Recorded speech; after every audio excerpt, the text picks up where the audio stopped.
Vidas de Santos Podcast, por FSM Radio. Santa Teresa de Jesús, escrito por el Padre Ángel Peña, parte 27. Algunas virtudes. Veamos algunas virtudes más destacadas en la vida de la Madre Teresa. Su pureza era tal que resplandecía en ella de modo singular. Aunque hubo algunos malintencionados que, en alguna ocasión, le achacaron ir con hombres en sus viajes, como si llevara mala vida. Ella callaba, pues, o eran sacerdotes, o era su hermano Lorenzo, o los indispensables carreteros, que llevaban las mulas. Nunca viajaba sola. Además, como dice su sobrina Teresa de Jesús, tratando con ella una persona que esta testigo conoce de algunas tentaciones de la carne, le respondió la Santa Madre: «No entiendo de eso, porque me ha hecho el Señor merced de que en cosas de esas toda mi vida no las haya tenido». Otra virtud muy característica suya era la sinceridad. Según recuerda San Isabel de Santo Domingo, la Santa Madre era amiguísima de la verdad y simplicidad cristiana, y la vio muchas veces tratar de este punto con grande eficacia, y persuadir a sus religiosas fuesen muy amigas de tratar gran verdad, y por ello las reprendía. Por otra parte, era muy diligente en el trabajo. No permitía nunca la ociosidad en sus conventos. Según refiere la misma Sor Isabel de Santo Domingo, nunca estaba ociosa. Antes, todo el tiempo que le quedaba de la oración o de otras ocupaciones forzosas, lo ocupaba en hilar o en hacer otro ejercicio de manos.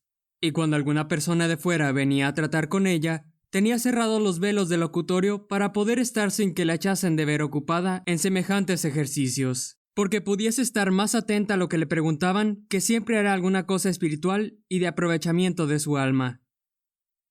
La santa le decía que era hacer agravio a la pobreza de aquella casa, por lo cual el santo varón, deseoso del bien de su alma, hizo concierto que la dicha santa, que por cada vez que estuviese con ella, por lo que dejase de hilar, le daría un cuarto, y así le ponía en el torno con la llave del locutorio siempre que le había estorbado de hilar, lo cual sabe por haberlo visto y contádoselo a la dicha santa algunas veces. Según declaración de Sor Isabel Bautista, como pobre, hilaba de continuo y, si por sus negocios no había hilado en el día, tomaba de noche la rueca e hilaba. Y apenas acababa de escribir o de negociar, cuando luego la veía tomar la rueca e hilar. Practicaba en todo austeridad y pobreza. Solía acostarse a las 2 de la mañana, a veces a las 3, y antes de las 5 se levantaba con todas para ir a la oración común. Su comida ordinaria era un huevo y un poquito de pescado o una sardina, o una talbina de harina o legumbres. Si sentía necesidad, hacía que le friesen un poco de pan en aceite. El carpintero Hernández manifestó que, estando trabajando en la casa de Pedro de Banda en Salamanca, un día por curiosidad entró en el comedor, y habiendo entrado y mirado con grande cuidado, no vio más que un pedazo de pan como 2 dedos, poco más o menos, y una jarra de agua, y la mesa sembrada de hierbas. Y este testigo estuvo mirando a ver si llevaba otra cosa que comer, y no vio llevar nada. Y salieron las religiosas y la madre tan contentas con su pobreza como comido faisanes, de que este testigo quedó en sí tan admirado de ver su pobreza y cuánto la amaban, y lo que la venerable Madre Teresa de Jesús la amaba. Sor Isabel Bautista añade: era muy amadora de la pobreza, y supo y vio esta declarante que este convento lo había fundado sin renta, y que había tanta pobreza en él que muchos días no había que dar de comer a las religiosas más de un poco de pan y queso, o unas migas y algún poco de fruta, y cuando más había, un huevo y una sardina.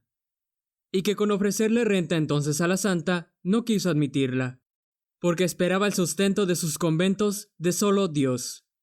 Y así le oyó muchas veces que decía a las religiosas que pusiesen toda su esperanza en Dios, que como ellas le fuesen fieles, no les faltaría lo necesario. Y también oyó decir esta declarante a la Santa Madre que cuando en el principio de la fundación de este convento le faltaba el pan u otra cosa necesaria para el sustento, se regocijaba mucho por experimentar de todo punto la pobreza evangélica. Asimismo, vio que la Santa Madre era tan pobre en sus vestidos que ordinariamente traía hábitos remendados, y que si alguna vez tenía hábito nuevo, luego lo trocaba con la religiosa que no tenía tan buen hábito. Y que vio esta declarante que trocaba las tocas muy a menudo por otras peores, y así introdujo a los principios que entre sus hijas hubiese este trueque de hábitos, para que mostrasen más el amor que tenían a la pobreza y al deshacimiento de todas las cosas de este siglo. Y vio que en su comida fue la santa muy pobre, porque ordinariamente comía un huevo o algún poquito de pescado o alguna fruta. Y que pasado por este convento para la fundación de Burgos muy fatigada y enferma, y con una llaga en la garganta, comió solamente un poco de carnero guisado con sal y agua, que le aderezó esta declarante, y no la vio tomar regalo ni refrigerio alguno. De lo cual se espantó esta testigo por venir la santa muy mala disposición. Y también la vio mostrar grande contento de que le faltase a ella y a sus hijas lo necesario, y que en cierto día faltó en el refectorio de este convento la comida, y siendo ya más de la 1 del día, y que sus hijas ni ella no tenían que comer, estuvo en presencia de ellas, que venían de las ermitas muy regocijadas porque experimentaban en algo la pobreza evangélica, lo cual se lo oyó decir a las religiosas que se hallaron presentes a este suceso y a la misma santa que lo contaba con grande gusto y alegría. Y vio también que no consentía que sus hijas tuviesen alguna cosa propia en las celdas, tanto que no permitía que tuviesen en ella una aguja y un poco de hilo, y para cuando era necesario para que las religiosas no anduviesen por la casa, tenían puestas unas taleguillas en el dormitorio, en que estaban agujas, hilo y tijeras y dedales, para que con licencia de la prelada lo tomasen las religiosas cuando tuviesen necesidad de coserse o hacerse alguna costura. Y en acabándola, lo habían de volver a aquella taleguilla. Cuando por la pobreza no podía regalarnos con otra cosa, lo hacía con contarnos algunas cosas de recreación y buscar florecillas y hierbecillas para refrigerarnos. Y siempre que podía nos hacía algunos regalos por su mano. Y cuando íbamos de camino hacia comodidad en la posada de poder estar a solas, ella quería guisar lo que todas habíamos de comer, y así lo hacía. Y en los conventos nos servía muchas veces en el refectorio y enfermería, y con esto templaba el deseo que tenía de ejercitar la caridad. Era la primera en todos los oficios bajos. Particularmente limpiaba todas las inmundicias de la casa y aun las del corral. Y estando un día ejercitándose en esto, sintió un tan suave olor que llamó a una hermana para ver si ella olía algo. Y aunque se hallaron allí esta testigo, Sor María Bautista, y otra, no sintieron cosa ninguna del buen olor. Y, siendo cocinera como lo era por sus semanas como las demás, estando a la lumbre, fue arrobada con el sartén en las manos, la cual no le pudieron quitar hasta que volvió en sí. Sor Isabel de Domingo la vio algunas veces que, haciendo ella el oficio de cocina, la suspendía Nuestro Señor con tanta oración que no le podía sacar de las manos una sartén que tenía sobre el fuego. Y temiendo aquesta declarante si se le había de verter el aceite que tenía en ella, porque no había otra alguna gota con que guisar la comida a las religiosas, se detuvo con la santa. Y ella se estuvo buen rato en esta suspensión, y que asimismo la vio que con un semblante de ángel, y con esta perfección y modo, hacía todos aquestos ministerios humildes, y con un deseo grande de servir a las religiosas, procuraba guisar las pobres comidas que en su reformación se comen de continuo. Otro aspecto interesante de su vida, aunque algunos no lo puedan comprender en estos tiempos modernos, es el de la penitencia. Atestigua Sor Isabel de Santo Domingo que hacía toda la penitencia que podía, como era el cilicio, disciplinas y otras mortificaciones, en que de ordinario se ocupaba no estando imposibilitada. Y en lo que es ayunos era muy observante, ayudando los 7 meses conforme a su orden, que principían el día de la Santa Cruz de septiembre hasta la Pascua de Resurrección, y todos los demás viernes del año y ayunos de su orden. Finalmente jamás come carne en todo el año, sino es con grande necesidad, y esta era menester que en ella fuese muy grande para que pudiesen acabar con ella sus confesores y médicos para que ella comiese. Y lo mismo era de otro cualquier alivio que se hubiese de dar a su cuerpo, y con el deseo que tenía de hacer penitencia, probaba algunas veces cosas que su sujeto no las podía llevar, como le acaeció una vez que quiso traer la túnica interior de sayal y sábanas de lo mismo, y lo probó por espacio de 7 u 8 meses hasta que su prelado y confesores se lo mandaron dejar. Sobre esto dice Sor María Bautista que era tan penitente que, Pareciéndole una hermana que era poca penitencia traer túnicas de estameña, fueron esta hermana y otra a pedirle licencia para ponérselas de jerga y de sayal. Respondió la madre que primero lo quería probar ella, y luego hizo para sí túnica, sábanas, almohadas de ella. Y lo trajo y usó todo el dicho tiempo que su enfermedad le dio lugar. Y a esta testigo y a las demás hermanas no les consintió traer de ellas más que las túnicas. Pero, sobre todo, sobresalía en la caridad. Era una virtud que emanaba de ella como de su fuente. Parecía que no podía contener de ella el afán de hacer el bien a los demás, especialmente si eran pobres o enfermos. Sor Isabel Bautista manifiesta: cuando había algunas enfermas en este convento, aunque fuese muy pequeño el achaque, cuidaba mucho de ellas, y les procuraba su remedio, y las consolaba con gran amor, y muchas veces les hacía las camas y les daba de comer con mucha sazón. Y aunque estaba muy cansada de sus negocios, no faltaba al ejercicio, visitándolas de continuo, y les servía con mucho agrado en todo lo que les era necesario, y reprendía a la enfermera si se descuidaba en regalar y consolar a sus enfermas, porque decía que las religiosas enfermas no habían de pedir ni tener nada, pero que las oficialas y preladas habían de ser, en curarlas y en acudirlas a lo necesario, muy puntuales y caritativas. La Madre Ana de Jesús, monja profesa de este convento y mujer de mucha oración y de gran verdad, contó a esta declarante que, estando con grandísimas jaquecas, quedaba libre del dolor de ellas con solo poner sobre su cabeza las manos la Santa Madre.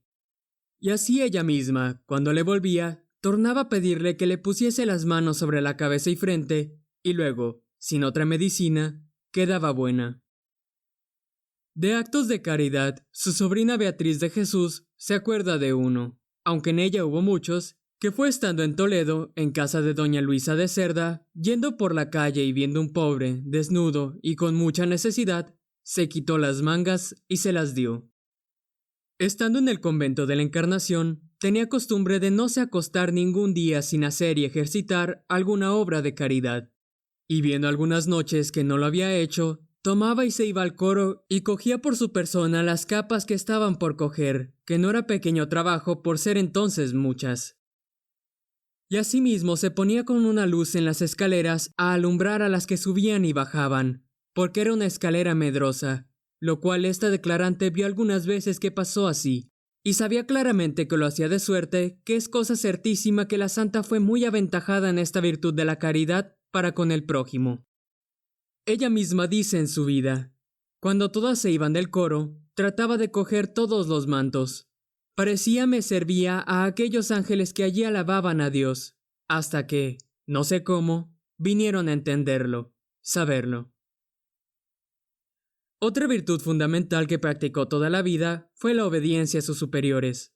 Sabía que el demonio ve que no hay camino que más presto lleve a la suma perfección que el de la obediencia.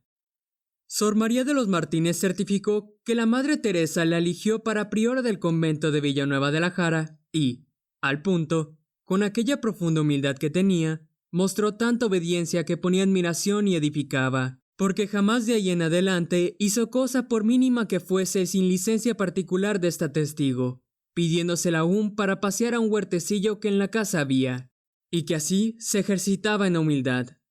Y continuamente en todas las casas que iba a visitar o se hallaba, lo primero pedía licencia a la priora para cuanto había de hacer, y elegía siempre en partes de comunidad, como refectorio, comedor, coro y otros, y el más ínfimo lugar, sentándose siempre entre las novicias. En las obediencias de la comunidad, por bajas que fuesen como barrer, fregar y otras, era la primera sin respetar enfermedad ni otro impedimento, de lo que todas quedaban fundidas y edificadas.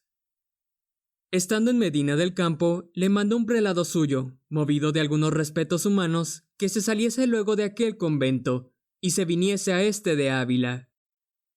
Y con estar enferma la santa y ser el tiempo muy frío y de noche, y la obediencia muy dificultosa, porque la salida iba no poco contra el honor y crédito de la santa, y con haberla echado con mucha prisa del convento, obedeció con toda puntualidad y sin dilación ni excusa alguna, y llegó a este convento como la vio esta declarante, muy fatigada del camino, Y preguntándole a las religiosas de este convento, y señaladamente esta declarante qué venida era aquella, y como venía tan fatigada, respondió la santa que la obediencia se lo mandaba. Y contó con mucho regocijo, como alegrándose con el trabajo padecido, el suceso de su viaje. Después lo contaron las compañeras que traía consigo en aquel camino, y dijeron que la había apretado tanto el prelado, que dentro de 3 horas la hizo salir del convento con tanta prisa que casi no había podido tomar el breviario para rezar. Estando en la casa de Valladolid, que había venido de la Fundación Burgos, determinada a irse a Ávila, porque de ello había necesidad para darle profesión a una sobrina suya, que se llamaba Teresa de Jesús, le llegó una carta de su prelado Fray Antonio de Jesús, que era vicario provincial, en la que le mandaba que fuese a Alba de Tormes a ruego de la duquesa. Y, no obstante que lo sintió mucho, y hallando muchos inconvenientes en hacerlo, partió con tal mal recaudo para su camino que decían había sido causa del mal con que murió en Alba.